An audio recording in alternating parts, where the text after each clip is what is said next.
இந்த big pass இருக்காருல்ல, big pass எங்க சுவிட்ச் போட்டா எங்க லைட் எரியும் அப்படின்றது பிக் பாஸ்க்கு ரொம்ப தெளிவா தெரியும். புதுசா வந்த வைல்ட் கார்டு கண்டஸ்டன்ட்டும் ஏற்கனவே இருக்கிற பிக் பாஸ் கண்டஸ்டன்ட்டும் என்ன பண்ணா பயங்கரமா அடிச்சுக்கிற மாய்வாங்க அப்படின்னு பிளான் பண்ணி அழகா ஸ்கெட்ச் போட்டு ஒரு டாஸ்கா கொடுத்திருக்காரு பிக் பாஸ். அப்படி பிக் பாஸ் கொடுத்த டாஸ்க் என்ன, அதை தவிர்த்து இன்னைக்கு எபிசோட்ல என்னென்ன கலவரங்கள்லாம் நடந்துச்சு அப்படின்றத ஒண்ணு சொல்றேன் வாங்க. வீட்டுக்குள்ள நாளுக்கு நாள் இந்த திவாகரோட அலப்புற அதிகமாயிட்டே போகுது. இவர் இன்னைக்கு என்ன பண்ணாருன்னா, நம்ம சாண்ட்ராக்கா இருக்காங்கல்ல, அவங்க திவாகரை கூப்பிட்டு இந்த வாட்டர் மெலன் ஸ்டார்னு உங்களுக்கு நீங்களே பேர் சூட்டிக்கிறீங்கல்ல, அது வெளியில கிரிஞ்சா இருக்க மாதிரி இருக்கு, அதுக்கு பதிலா உங்களோட ரியல் பேர் இருக்குல்ல திவாகர், அதையே யூஸ் பண்ணிக்கோங்க அப்படின்ற மாதிரி சொல்லிருக்காங்க. அதுக்கு நம்ம தர்பூசணி, அந்த பேரு மக்களால செல்லமா வைக்கப்பட்ட பேரு, எனக்கு நீங்க இந்த மாதிரி பேசுறது அத்தனை கோடி மக்களையும் கொச்சப்படுத்துற மாதிரி இருக்கு. அது மட்டும் இல்லையா, அந்த வாட்டர்மெலன் ஸ்டார்ன்றது ரொம்ப பவர்ஃபுல்லான வேர்டா, மக்களால செல்லமா வாட்டர்மெலன் ஸ்டார்னு வச்சது அது அத்தனை கோடி மக்களையும் கொச்சப்படுத்துற மாதிரி இருக்கு. வாட்டர்மெலன் ஸ்டார்ன்றது பெரிய பவர்ஃபுல்லான வேர்ட் இருக்கா சார்? எனக்கு அதை கேட்கும்போது கிரிஞ்சா தோணுது சார். வெளியிலயும் அதை பத்தி கிரிஞ்சா தான் பேசிக்கிறாங்க, நீங்க மட்டும் தான் அதை பெருமையா நினைச்சுக்கிறீங்க. வெளியில மக்கள் எல்லாருமே அதை கிரிஞ்சா தான் பாக்குறாங்க, நீங்க மட்டும் தான் அதை பெருசா பாக்குறீங்க. உங்க மேல இருக்கிற நல்ல எண்ணத்துல சொல்றேன், தயவு செஞ்சு உங்களுக்கு அந்த பேர் வேணாம் அப்படின்னு சொல்லி சாண்ட்ரா அக்கறையா சொல்ல, உங்களுக்கு அந்த பேர் பத்தி எல்லாம் தெரியாதுக்கா, நான் ஒரு ஹீரோ மெட்டீரியல், வெளியே வந்து ஹீரோ ஆக ட்ரை பண்ணிட்டு இருக்கேன், நீங்க என்னமோ கிரிஞ்சா இருக்குன்னு சொல்றீங்க. என்ன யாரும் கிரிஞ்சா பார்க்கல, தமிழ்நாட்டு மக்களின் செல்ல பிள்ளை நான். இவர் அதை மட்டும் சொல்லல, எனக்கு அது வந்து கிரிஞ்சுன்னு தோணிடுச்சு. வெளியில கிரிஞ்சுன்னு பேசுறாங்கன்றது நான் உங்களுக்கு கன்வே பண்ணிட்டேன். ஹீரோவா ட்ரை பண்ணிட்டு இருக்கேன், ஹீரோ மெட்டீரியல். இந்த கிரிஞ்சுன்ற வார்த்தையை நீங்க பயன்படுத்தவே கூடாது, ரொம்ப சென்சிட்டிவான வார்த்தை இது. கிரிஞ்சில என்னையா சென்சிட்டிவ் இருக்குது? கிரிஞ்சு சென்சிட்டிவான வார்த்தைலாம் கிடையாது சார். கிரிஞ்சுன்ற வார்த்தையை முதல்ல பயன்படுத்தவே கூடாது, அது ரொம்ப சென்சிட்டிவான ஒரு வார்த்தையே கிடையாது. அதெல்லாம் கிடையாது, கிரிஞ்சு ரொம்ப சென்சிட்டிவான வார்த்தை. ஆமா அது இருக்கட்டும், என் கேரக்டர் பத்தியே தெரியாம நீங்க எப்படி என்ன பார்த்து பேட் கேரக்டர்னு சொன்னீங்க? ஆமா நீங்க என்ன கிரிஞ்சுன்னு சொன்னீங்கல்ல, அதனால நீங்க பேட் கேரக்டர்னு சொன்ன. நீங்க அந்த மாதிரி எங்க சொல்லும் போது அங்கேயே நான் கேட்டிருப்பேன், ஒரு டீசன்ஸிக்காக கூட்டு வச்சு தனியா கேக்குறேன், நீங்க எப்படி என்ன பார்த்து பேட் கேரக்டர்னு சொல்லுவீங்க? உனக்கு இதான் கடைசி, இனிமே இந்த மாதிரி இஷ்யூ எடுத்துட்டு என்கிட்ட வராதீங்க. அதுக்கு நம்ம தர்பீஸ் என்ன நீங்க கிரிஞ்சுன்னு சொல்லாதீங்க, அதை நீங்க அங்கேயே சொல்ல வேண்டியதானே. நீங்க சொல்றது எனக்கு பிடிக்கல, எனக்கு நடிக்க தெரியும், நான் சூப்பரா நடிப்பேன், உங்க வேலையை பார்த்து நீங்க போங்கன்னு சொல்லி நான் அங்கேயே போயிருப்பேன்ல. பாருங்க திவாகர், என் கிட்ட தயவு செய்து வராதீங்க, எனக்கு உங்ககிட்ட பேச இன்ட்ரெஸ்டே கிடையாது, என் கிட்ட வராதீங்க. திவாகர் பேசும்போது சாண்ட்ரா பார்த்து பேட் கேரக்டர்னு வாய் விட்டுருக்காரு. எதுக்கு நீ என்ன பார்த்து பேட் கேரக்டர்னு சொன்ன அப்படின்னு கேட்கும்போது, ஆமா நீங்க என்ன கிரிஞ்சுன்னு சொன்னீங்கல்ல, அதனால தான் நீங்க பேட் கேரக்டர். இப்ப தர்பூசணி என்ன சொல்லுது, நீங்க பேட் கேரக்டர்னா உங்க கேரக்டர் பத்தி சொல்லல, நீங்க என்ன கிண்டல் பண்ணீங்கல்ல, அதனால தான் நான் உங்களை பேட் கேரக்டர்னு சொன்னேன். மூஞ்சில பார்த்து சொல்லு. இப்ப சைடுல இது எல்லாத்தையும் பார்த்த பிரஜனு, உனக்கு அவளை பத்தி என்ன தெரியும், எதுக்கு நீ அவளை பார்த்து பேட் கேரக்டர்னு சொன்ன? ஐயோ சார், நான் ஒன்னும் தப்பா சொல்லல, அவங்க என்ன கிண்டல் பண்ணாங்க, அதனால நான் பேட் கேரக்டர்னு சொன்னேன். நான் திரும்பி சொல்றேன், நீங்க கிண்டல் பண்ணாதான் நான் சொன்னேன் அப்படின்னு சொல்லி தர்பூசணி கையை நீட்டி பேச, பிரஜன் கையை நீட்டி பேசாத, ஒரு பொண்ணு முன்னாடி கையை நீட்டி பேசாத. இப்போ வினோத் வந்து அந்த மேடம் தான் கையை நீட்டி பேசினாங்க, கையை நீட்டி பேசுறது வேற, மிரட்டுற மாதிரி பேசுறது வேற. இவரு மிரட்டுற மாதிரி பேசிட்டு இருக்காரு. அப்ப நம்ம தர்பீஸ் புருஷன் பொண்டாட்டி சேர்ந்து வந்து மிரட்டுறீங்களா? என்ன மிரட்டின ஒண்ணு நான் இப்ப சாண்ட்ரா என்ன கேக்குறாங்கன்னா, நான் பேசுறது உங்களுக்கு தப்பா தெரிஞ்சது இல்ல, எதுக்கு நீங்க என்கிட்ட கேட்கல, அப்பயே நீங்க அப்போஸ் பண்ணல? அதெல்லாம் நான் சொல்ல மாட்டேன், சேதுபதி சார் வருவாருல்ல அப்பதான் நான் சொல்லுவேன். அதாவது இவரோட ஸ்ட்ராட்டஜி என்னன்னா, இவரை யாராவது ஏதாவது கேட்டாங்க அப்படின்னா இவரு கேட்க மாட்டாரு, எல்லாத்தையும் சேர்த்து வச்சு வீக்கெண்ட்ல சேதுபதி முன்னாடி, சார் என்ன இப்படி கேட்டாங்க சார், சார் என்ன இப்படி கேட்டாங்க சார் அப்படின்னு சொல்லி கம்ப்ளைண்ட் பண்ணுவாரு. இதே வேலையை தான் இது போன வாரம் பண்ணி சேதுபதி கிட்ட நல்லா வாங்கி கட்டிக்கிச்சு. இப்போ இந்த வாரமும் இதே பண்ணிட்டு இருக்காரு. எனக்கு தெரிஞ்சு இந்த வாரமும் தர்பீஸுக்கு பெரிய பல்ப் இருக்குன்னு நினைக்கிறேன். நம்ம வீட்டு தலை திவ்யா இருக்காங்கல்ல, அவங்க குறுக்க பூந்து பாருங்க, நான் ஒரு வீட்டு தலை, நீங்க 2 பேரும் சண்டை போட்டுட்டு இருக்கீங்க, அதனால இந்த பிரச்சனையை நான் முடிச்சு வைக்கிறேன் அப்படின்னு சொல்லி ஓபன் பண்ண, அப்ப சாண்ட்ரா இல்ல நாங்க பேசி முடிச்சிட்டோம், நீ கிளம்பு. நீ பேசி முடிச்சிட்டீங்களா? பேசி முடிச்சிட்டோம். இப்ப அரோரா தர்பீஸ் கிட்ட என்ன சொன்னாங்கன்னா, ஆனா நீங்க பேட் கேரக்டர்னு சொன்னது தப்பு, அதனால அவங்களை கூப்பிட்டு சாரி கேளுங்க அப்படின்னு சொல்லி சொல்ல, அதுக்கு நம்ம தர்பீஸ் அதெல்லாம் கேட்க முடியாது, என்ன கிரிஞ்சுன்னு சொன்னாங்கல்ல, முதல்ல அதுக்கு சாரி கேட்க சொல்லு, அதுக்கப்புறம் நான் சாரி கேட்கிறேன். இப்போ காலையில ஒரு 8 மணி இருக்கும், நம்ம பிரவீனும் பிரஜனும் சேர்ந்து ஒரு பிராங்க் பண்ணலாம் அப்படின்னு முடிவு பண்ணி பயங்கரமா பிளான் போடுறது இந்த 2 பீஸ். அப்ப பிரவீன் நம்ம கமருதீன் இந்த ஆட்டத்துல சேர்த்துக்கலாம், இந்த அடிதடி சண்டைக்கெல்லாம் கமருதீன் தான் பயங்கரமான ஆளு. இப்ப 3 பேர் சேர்ந்து பிளான் போடுறாங்க. இப்ப பிரவீன் என்ன சொல்றாருன்னா, நீ கண்ணத்திலே லைட் ஆட்டி அதை பார்த்து நான் கத்துறேன், முக்கியமான விஷயம் சண்டையில கண்டிப்பா டி-ஷர்ட் கிழியணும், அப்பதான் நம்புவாங்க. இன்னொரு முக்கியமான விஷயம், இந்த சண்டை 3 நிமிஷம் 4 நிமிஷம் தான் இருக்கணும், 10 நிமிஷம் 15 நிமிஷம் போச்சுன்னா இது ஒரு மாதிரி லேகா இருக்கும், கேப் விட்டு சண்டை போடுற மாதிரி இருக்கும், அதனால நம்ம சண்டைய ஷார்ட்டா போட்டு முடிக்கலாம் அப்படின்னு சொல்லி 3 பேரும் பிளான் பண்ணி அதை கிச்சன் ஏரியால வச்சு எக்ஸிக்யூட் பண்றாங்க. சுத்தம் முடிஞ்சிச்சு. இந்த ரேங்க்லயே ஒரு ஹார்ட் பீஸ் என்னன்னா ரஜன் இந்த விஷயத்தை பத்தி சாண்ட்ரா கிட்ட சொல்லவே இல்ல. அதான் ஹைலைட். ஆனா சும்மா சொல்லக்கூடாது. இது வரைக்கும் அந்த பிக் பாஸ் சீசன்லயே இன்னைக்கு உங்க பண்ண பிராங்க் பயங்கரமா இருந்தது. நானே ஃபர்ஸ்ட் ப்ரோமோவை பார்த்துட்டு ஷாக் ஆகி லூப்ல திரும்பி திரும்பி பார்த்தேன். என்ன மாதிரி நீங்க யாராவது ஃபர்ஸ்ட் ப்ரோமோவை லூப்ல பாத்தீங்களா? கண்டிப்பா பாத்திருப்பீங்க. ஆனா அதுக்கப்புறம் தான் தெரிஞ்சது இது ஒரு பிராங்க். சரி, இப்ப விஷயத்துக்கு வருவோம். இப்போ இவங்க போட்ட பிளான் படி அமிர்தினி கிச்சன்ல உட்கார்ந்து உருளைக்கிழங்கு சீவி இருக்க. அப்ப பிரவீன் அவர்கிட்ட போயிட்டு, ஏய் கமரு, இங்க பாரு, எதுவா இருந்தாலும் இப்பயே முடிச்சுக்கலாம், இன்னொரு வாட்டி இந்த பிரச்சனை வந்துனா மரியாதையா இருக்காது அப்படின்னு சொல்ல இதை கேட்ட கமருதன் டென்ஷன் ஆற மாதிரி போய், ஏய் என்ன என்ன அப்படின்னு சொல்லி சண்டைக்கு வர,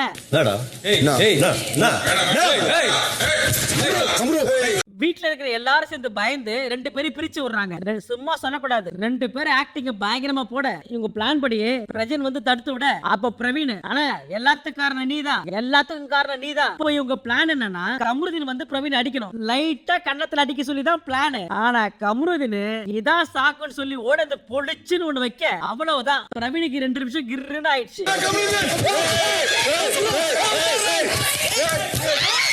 கமருதீன் அடிச்ச அடியில பிரவீன் கீழே விட்டாரு. பார்த்த ஹவுஸ்மேட்ஸ் எல்லாரும் ஐயோ அம்மான்னு கத்தி அலற. நடுவுல இருக்கிற சாண்ட்ராவுக்கு ஒண்ணுமே புரியல. இவங்க அடிச்சுக்கிறத உண்மைன்னு நம்பி நம்ம சாண்ட்ராக்க தேப்பி தேப்பி அழுகுறாங்க. ஆனா ஒரு கட்டத்துல சாண்ட்ரா பார்க்கும்போது பாவமா தான் இருந்துச்சு. ஒரு ரியாலிட்டி ஷோல தன்னோட கணவரை யாராவது இந்த மாதிரி பண்ணா எப்படி ஹர்ட் ஆகும்? இவங்க பண்ண பிராங்க்லயே கடைசியா சாண்ட்ரா அழுது ஹைலைட் ஆயிடுச்சு. ஆனா ஒரு கட்டத்துல சிரிப்பு அடக்க முடியாம பிரவீன் நேரா கன்ஃபெஷன் ரூம் போய் ஊந்து சிரிக்க, அவரை சமாதானப்படுத்துற பேர்ல ரஜனும் கமருதீனும் கன்ஃபெஷன் ரூம்ல போய் அவங்க 3 பேரும் ஊந்து சிரிக்க, வெளியே சாண்ட்ராக்கா மட்டும் தேம்பி அழுதுட்டு இருக்காங்க. இதுக்கு நடுவுல ஒரு கூத்து நடந்தது. நம்ம வினோத் கமருதீன்கிட்ட போயிட்டு, நாள் இல்லாம ஏன்டா அப்படி பண்ண, லைஃப தொலைச்சிட்டே குமார் அப்படின்ற லெவலுக்கு ஃபீல் பண்ணி கத்திட்டு இருந்தாரு. இந்த கேப்ல நம்ம வெட்டு தல வேற, கமருதீன் உனக்கு அறிவே இல்லையா கமருதீன், ஏன் கமருதீன் இப்படி பண்ண அப்படின்னு சொல்லி கமருதீன் இவங்க 2 பேரும் மாறி மாறி திட்ட, ஏன்டா இவ்வளவு கோவம், இவ்வளவு நாள் வந்துட்டு போன், எதுக்கு நீங்க எல்லாம் வரீங்க?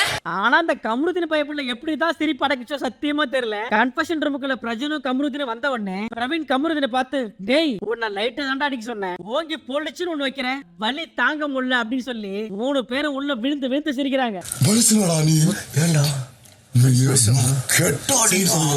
அப்புறம் கடைசியா திவ்யா சாண்ட்ராவை கட்டி பிடிச்சி சமாதானப்படுத்த, ஓவரால் அந்த பிராங்க் பாக்கும்போது S it was a good show. இந்த மாதிரி வாரத்துக்கு ஒரு 2 தடவை பிராங்க் பண்ணாங்க அப்படின்னா வீடியோ கொஞ்சம் இன்ட்ரெஸ்டிங்கா இருக்கும் அப்படின்னு எனக்கு தோணுச்சு. ஆனா ரெகுலரா பிக் பாஸ் பாக்குறவங்களுக்கு தெரியும், அந்த ஃபர்ஸ்ட் ப்ரோமோவை பார்த்த உடனே லைட்டா புரி தட்டி இருக்கும், இது கண்டிப்பா பிராங்க் தான் அப்படின்னு. ஆனா புதுசா பிக் பாஸ் பாக்குறவங்க மேபி ஒரு சில பேர் இதை நம்பி இருக்கலாம், ஏன்னா பெர்ஃபார்மன்ஸ் அந்த மாதிரி. இப்ப அடுத்தது பாருவும் தர்பூசணி பெட்ல உட்காந்து இருக்கும் போது திவாகர் மைக் ஒழுங்கா மாட்டல. அப்ப பிக் பாஸ் திவாகர் உங்க மைக்க சரியா மாட்டுங்க அப்படின்னு சொன்ன உடனே பாரு நான் அட்ஜஸ்ட் பண்றேன் அப்படின்னு சொல்லிட்டு மகா மட்டமா அந்த மைக்க மாட்டி விட, இப்ப இத பார்த்தா வீட்டு தல திவாகர் என்ன மைக்க மாட்டுங்க அப்படின்னு சொல்ல, அதுக்கு பாரு மைக்க நாங்க மாட்டிக்கிறோம், உங்க வேலையை நீங்க பாருங்க. அதுக்கு திவ்யா, ஏன் திவாகருக்கு வாய் இல்லையா, நீ தான் பேசுவியா, திவாகர் பேச சொல்லு. திவாகருக்கு நீ தான் வாயா, உங்கள்ட்ட பேச திவாகருக்கு நீ தான் வாயா, அப்படியே வச்சுக்கோங்க. நீ என்ன பெரிய இதுவா, மைக்க மாட்டலாம் நீ கேப்பியா? ஆமா நான் கேப்பேன், நீ சொல்றதெல்லாம் என்னால கேட்க முடியாது, கேட்க முடியாது, டோரை திறந்து விடுறேன், வெளியே போ, மைக்க நான் மாட்டிக்கிறேன்னா எங்களுக்கு தெரியாதா, நாங்களே மாட்டிக்கிறேன் அப்படின்னு சொல்லிட்டு மறுபடியும் தப்பா மாட்டி விட, அப்ப பிக் பாஸ் திவாகர் உங்க மைக்க சரியா மாட்டுங்க அப்படின்னு சொல்ல, இப்போ பிக் பாஸ் 2 தடவை சொன்னதை கேட்டு கடுப்பான விட்டு தல சொன்னா மட்டும் கோவம் வருது இல்ல, மைக்க ஒழுங்கா மாட்டுங்க. பாரு நான் திவாகர்கிட்ட பேசுறேன், உன்கிட்ட பேசல, நான் உன்கிட்ட பேசுறேன். அண்ணா ஒரு நிமிஷம் இருங்க, நீங்க பதில் சொல்லாம அவங்க ஏன் சொல்றாங்க? ஏன் நான் ஏன் சொல்லக்கூடாது? அண்ணா நான் உங்ககிட்ட தான் பிக் பாஸ், நான் உங்ககிட்ட தான் பேசுறேன். நான் திவாகர்கிட்ட பேசுறேன், ஒரு மைக்க மாட்டல, நீ எது குறுக்க பேசுறீங்க, நான் இப்படிதான் பேசுவேன், நான் இப்படிதான் பண்ணுவேன் அப்படின்னு கடுப்பேத்துற மாதிரி பண்ணாங்களா. இந்த பாரு பண்றதெல்லாம் பார்த்தா டிவில பாக்குற நம்மளுக்கே எரிச்சலா இருக்கு, இத நேர்ல பாக்குறவங்களுக்கு எப்படி கடுப்பாகும். ஆனா உண்மையாவே இந்த பாரு மாதிரி ஒரு கேரக்டர் எல்லாம் நம்ம வீட்டுல இருந்துச்சுன்னு வச்சுக்கோங்களேன், நாமளே மண்டையில் தட்டி பத்தி விட்டுருவோம், அந்த மாதிரி கடுப்பேத்துறாங்க பாரு. சும்மா என்னமோ பெரிய லீடர் மாதிரி வந்துகிட்டு எத்தனை தடவை தான் சொல்றது, இப்படித்தான் சொல்றது அப்படின்னு சொல்லிட்டு இந்த பாரு பண்றதெல்லாம் பார்த்து கடுப்பான திவ்யா, இந்த மாதிரி ஒரு பொண்ணைய லைஃப்ல நான் பார்த்ததே இல்ல. ஓ மை காட், இந்த மாதிரி ஒரு பொண்ணு நான் பார்த்ததே இல்ல சாண்ட்ராக்கா, ஐ நெவர். நம்ம டிவில பார்த்ததை விட நேர்ல ரொம்ப கொடூரமா இருக்குது. ஆனா இந்த பாரு மாதிரி கேரக்டர் எல்லாம் முன்னாடி சீசன்ல நிறையவே இருந்திருக்கு. வனிதா, பிரியங்கா, அர்ச்சனா, ஏன் விசித்ரா. இந்த விசித்ராலாம் பார்க்கும்போது அவங்க எவ்வளவுதான் எதிர்த்து பேசினாலும் அவங்க சைடுல நியாயம்னு ஒண்ணு இருக்கும். ஆனா இந்த பாரு கிட்ட சும்மா ஏதாவது பேசணும், குறுக்க பேசணும், எதிரில இருக்கிறவன கடுப்பாக்கணும், அதை ஒண்ணு மட்டுமே முழு நேரம் வேலையா வச்சுக்கிட்டு பிக் பாஸ்க்குள்ள சுத்தி இருக்குது இந்த பீஸ். அடுத்தது ஒரு ஹோட்டல் டாஸ்க். இந்த ஹோட்டலோட பேரு ஆஹா ஓஹோ. நல்லா ஓடிட்டு இருந்த ஹோட்டல் 2025ல வியாபாரம் மட்டமா ஆகி படுத்துருச்சு. இந்த ஹோட்டலோட பேரு மட்டும்தான் ஆஹா ஓஹோ. மத்தபடி இந்த ஹோட்டலுக்கு எந்த கெஸ்டும் வர்றதில்ல. இப்போ இந்த ஹோட்டலை ப்ரோமோட் பண்றதுக்காக பிக் பாஸ்ல ஏற்கனவே கலந்துகிட்ட 3 பேர் உள்ள வர போறாங்க. அவங்க வந்து தங்கி இந்த ஹோட்டலோட சர்வீஸ் எப்படி இருக்குன்னு செக் பண்ணுவாங்களாம். உங்க சர்வீஸ் பிடிச்சிருந்துச்சு அப்படின்னா அவங்க இந்த ஹோட்டலை ப்ரோமோட் பண்ணுவாங்க. இப்போ இதான் டாஸ்க். இப்போ இந்த ஹோட்டல்ல எல்லாருக்கும் ஒரு கதாபாத்திரம் இருக்கு. அது யாருக்கு என்னென்ன கதாபாத்திரம் அப்படின்றத டீடைலா சொல்றேன். இந்த ஹோட்டலோட மேனேஜர் திவ்யா, அசிஸ்டன்ட் மேனேஜர் பாரு.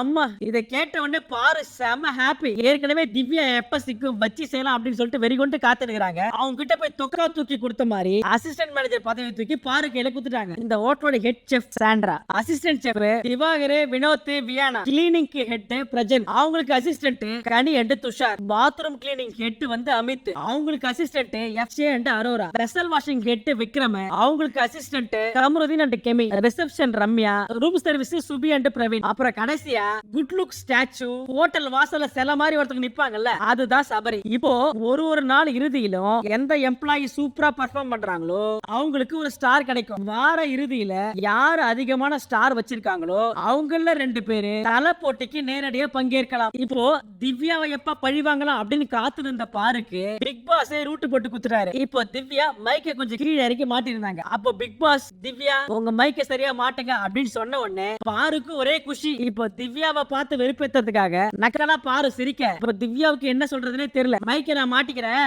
நீ ஒழுங்கா பொத்திக்கின்னு உட்காரு அப்படின்னு சொல்லி பாரு பார்த்து சொல்ல மைக்க சரியா மாட்டுங்க, நீங்க சரியா உட்காருங்க. என்னங்க அப்படின்னா என்னங்க என்னங்க என்னங்க ஆக்ஷன் பண்ணீங்க அப்படின்னு என்னங்க பண்ணி என்னங்க இப்படி ஆக்ஷன் பண்றீங்க? சொல்லுங்க என்ன ஆக்ஷன் பண்ணீங்க? இப்போ பிக் பாஸ் நான் படிச்சு முடிச்சிட்டேன், நான் போறேன் அப்படின்னு சொல்லிட்டு திவ்யா அங்க இருந்து போவேன். பாரு திவ்யாவை பயங்கரமா ட்ரிகர் பண்ண. திவ்யா ஜஸ்ட் ஷட் அப் அப்படின்னு சொல்ல அதுக்கு அரோரா ஏங்க சைலண்டா இருக்கணும்னா குவைட் கீப் குவைட்னு சொல்லுங்க, அதை விட்டு ஷட் அப் அப்படிலாம் சொல்லாதீங்க. ஏங்க நீங்க ஏங்க அஃபெக்ட் ஆவறீங்க? நான் பேசுறவங்கள சொல்றேன் அப்படின்னு சொல்லி பாரு கையை காட்ட. இங்க எல்லாரும் எதிர உட்கார்ந்து இருக்கோம், எல்லாரையும் பார்த்து ஷட் அப்னு சொன்னா என்ன அர்த்தம்? இத பார்த்த பாரு ஐ இன்னொரு பாயிண்ட் கிடைச்சது அப்படின்னு நீ கமாண்டிங்கா தான் சொன்ன, எப்படி நீ எல்லாரையும் பார்த்து ஷட் அப்னு சொல்லலாம்? நீ பண்றது கமாண்டிங்காவும் இருக்கு டிமாண்டிங்காவும் இருக்கு அப்படின்னு சொல்லி திவ்யாவை நோண்ட வந்து ரொம்ப இப்ப பாரு கண்டினியூஸா 1/2 மணி நேரமா கத்திக்கிட்டே இருக்க. திவ்யா எல்லாரும் போய் சீக்கிரம் ரெடி ஆகுங்க அப்படின்னு சொல்லி எல்லாரையும் கழிச்சு விட. சபையை கழிச்சு விட்ட நான் விட்டுருவேனா?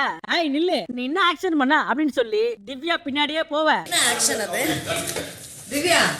என்ன ஆக்ஷன் அது? அப்படிதான் நீங்க வந்து ஆக்ஷன் பண்றீங்க. திவ்யா இவங்களை கொஞ்சம் கூட மதிக்காம அவங்க வேலையை பார்க்க ஆரம்பிச்சிட்டாங்க. இப்ப எல்லாரும் அவங்களுக்கு கொடுத்த ட்ரெஸ் போட்டு எல்லாம் ரெடியாக, நம்ம சபரி மட்டும் வித்தியாசமா ட்ரெஸ் பண்ணிருக்காரு. சபரி சட்டைய திருப்பி போட்டிருக்கீங்க.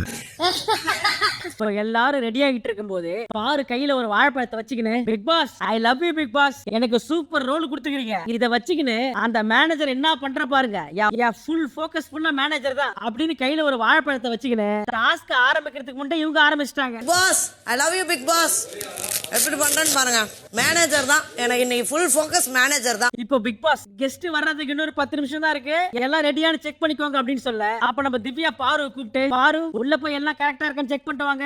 திவ்யா சொன்னதை கேட்ட பாரு கேட்டு கேட்காத மாதிரி இருக்க. திவ்யாவும் ஒரு 2 தடவை சொல்லி பார்த்தாங்க, ஆனா பாரு மதிக்கிற மாதிரி இல்ல. அதனால ஒரு கட்டத்துல அவங்களே கடுப்பாகி நானே போய் பாக்குறேன் அப்படின்னு சொல்லி அவங்களே போய் எல்லா டிபார்ட்மெண்ட்டும் செக் பண்ணிட்டு வந்தாங்க. இப்போ கெஸ்ட் என்ட்ரி கதவு திறக்க இப்ப பிக் பாஸ் ஹோட்டலுக்குள்ள கெஸ்டா வந்த 3 பேரு நம்ம எல்லாருக்கும் தெரிஞ்ச தீபக், பிரியங்கா, மஞ்சரி.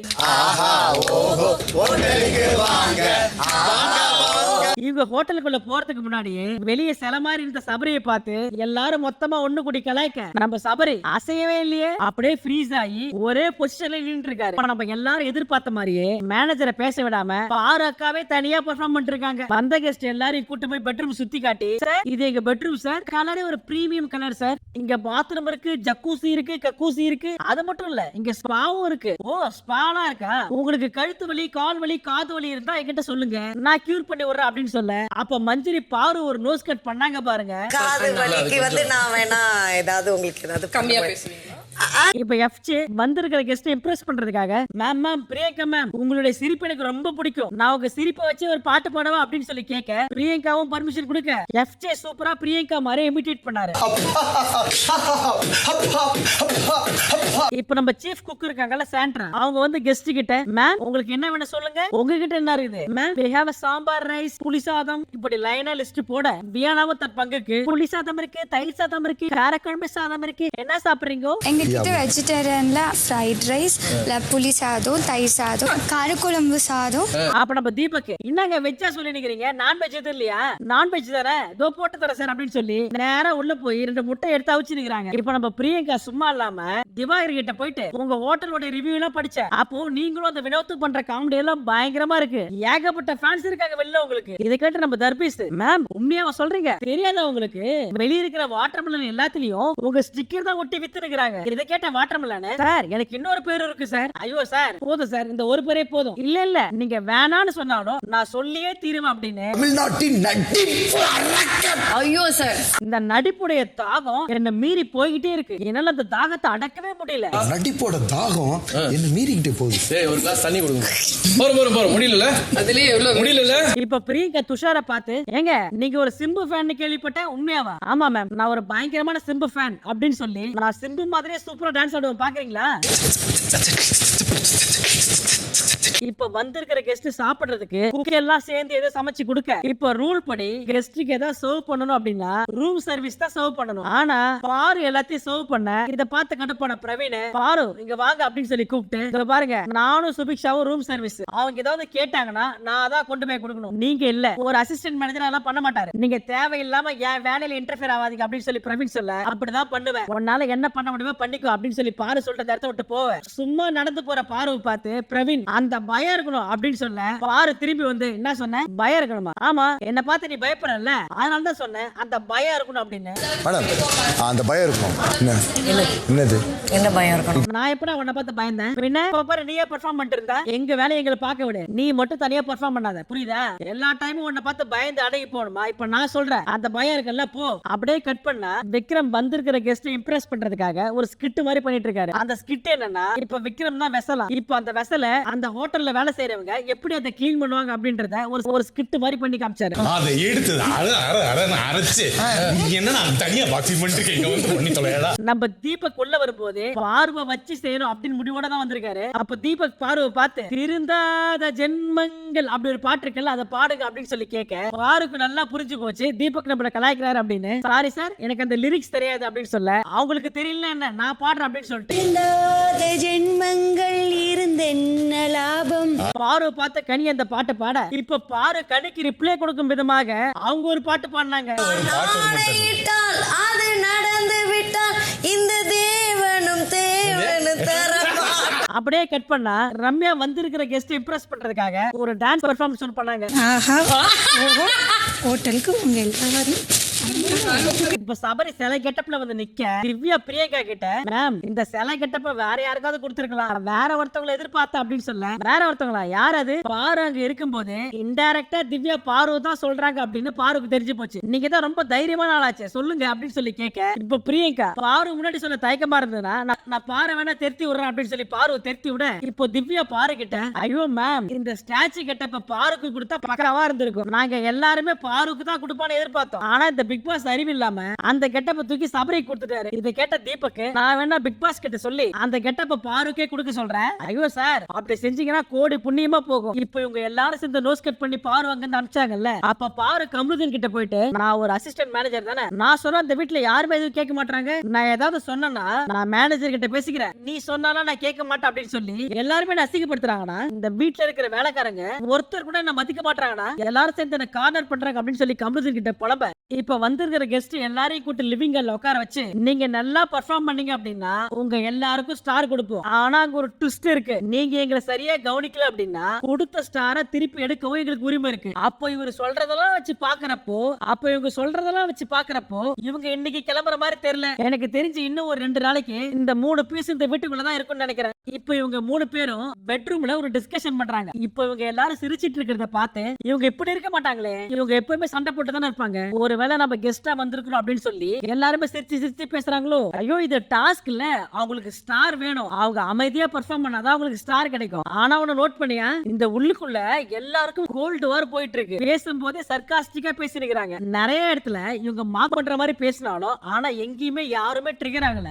ஆமா அது இருக்கட்டும், இந்த துஷார் பையன் எப்படிதான் இருக்கானா, அவனை பார்த்தா ஒரிஜினலா இருக்க மாதிரி தெரியலையே, இது நடிக்கிற மாதிரியே இருக்கு. அதை கேட்ட பிரியங்கா, இல்ல அவன் உண்மையாவே அப்படிதான், அவன் எதுக்கு கோவப்பட மாட்டான், இந்த சூடு சொரணம் இருக்குல்ல அதெல்லாம் சுத்தமா கிடையாது. யாரு என்ன திட்டினாலும் கம்முன்னு இருப்பான். அதுக்கு நம்ம மஞ்சரி, அது எப்படி ஒருத்தருக்கு ரோஷமே வராம இருக்கும், யாரு என்ன பண்ணாலும் கம்முன்னு இருக்காரு. ஆனா அதெல்லாம் உனங்க இப்ப நம்ம கெஸ்ட், இங்க வி ஆர் கெஸ்ட் ஹியர், எவன் எப்படி பண்ணா நம்மளுக்கு என்ன, நம்ம வேலையை நம்ம பாப்போம் அப்படின்னு சொல்லி இந்த பிரியங்கா நல்லா இருக்கிற பெட்டை கழிச்சு போட்டு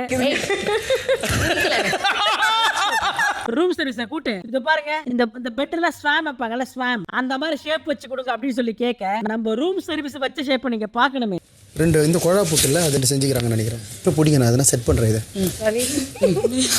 இப்ப வீட்டுல இருக்கிற எல்லாருமே பார்வை சுத்தமா கண்டுக்காம அவங்க வேலையை பார்க்க, பாரு நான் பெர்ஃபார்ம் பண்ணியே தீர்வு அப்படின்ற பேர்ல படையப்பா படத்துல ஒரு பாட்டு வரும்ல, அந்த பாட்டை கெஸ்ட் முன்னாடி ஆடி காமிக்கிறாங்க. ஆனா சும்மா சொல்லக்கூடாதுங்க, பாரு உண்மையாவே அந்த டான்ஸ் கொஞ்சம் அழகா தான் ஆடினாங்க. இப்ப அந்த பாட்டுல ரஜினி குறுக்க மறுக்க நடந்து வருவார்ல, அந்த கேரக்டர் தான் பிரஜன். ஆனா பிரஜன் சுத்தமா இன்வால்மெண்டே இல்லாம இப்படி அப்படி நடக்க, இப்ப பாரு பிரஜன் கிட்ட, ஏங்க நான் உசுர கொடுத்து ஆடிட்டு இருக்கேன், நீங்களும் வந்து பெர்ஃபார்மன்ஸ்ல ஜெல் ஆகணும்ல, இப்ப என்ன உனக்கு நான் ஜெல் ஆகல, அந்த பாட்டோட லிரிக் என்ன சொல்லு, அந்த பாட்டோட லிரிக் என்ன, பாட்டு லிரிக் என்ன, போயிட்டு பாட்டு லிரிக் என்ன பார்வதி. இப்போ நைட் ஆச்சா, சரி பிக் பாஸ் இந்த டாஸ்க்கு பிரேக் கொடுப்பாருன்னு பார்த்தா, பிக் பாஸ் எல்லாரையும் கூட்டு இந்த டாஸ்க் 24 மணி நேரமும் நடக்கும். நீங்க உங்க ட்ரெஸ் சேஞ்ச் பண்ணிட்டு நீங்க எல்லாரும் அதே ரோல்ல தான் இருக்கணும், யாருமே உங்க ரோல்ல விட்டு மாறக்கூடாது அப்படின்னு சொல்லி பெரிய குண்டா தூக்கி போட இன்னைக்கு எபிசோட் இதோட முடிஞ்சது. எப்பவுமே பிக் பாஸ் இந்த ஹோட்டல் டாஸ்க் ஓரளவுக்கு சண்டை வர டாஸ்க் தான். இந்த டாஸ்க் வச்சாலே 2 கேங் மாறி மாறி அடிச்சுக்கிறது வழக்கம். நாளைக்கு என்னெல்லாம் சண்டை போட்டுக்கிறாங்க அப்படின்றத பொறுத்திருந்து பார்ப்போம். நீங்க வைல்ட் கார்டு கண்டஸ்டன்ட் பத்தி என்ன நினைக்கிறீங்க அப்படின்றத கமெண்ட்ல சொல்லுங்க. அப்புறம் நம்ம பாரோட பிஹேவியர் பத்தி நீங்க என்ன நினைக்கிறீங்க அப்படின்றதையும் கமெண்ட்ல சொல்லுங்க. இந்த சீசன்ல உங்களுக்கு பிடிச்ச கண்டஸ்டன்ட் யாரு, பிடிக்காத கண்டஸ்டன்ட் யாரு அப்படின்றதையும் கமெண்ட்ல சொல்லுங்க. நான் உங்களை நாளைக்கு சந்திக்கிறேன். Tata bye by.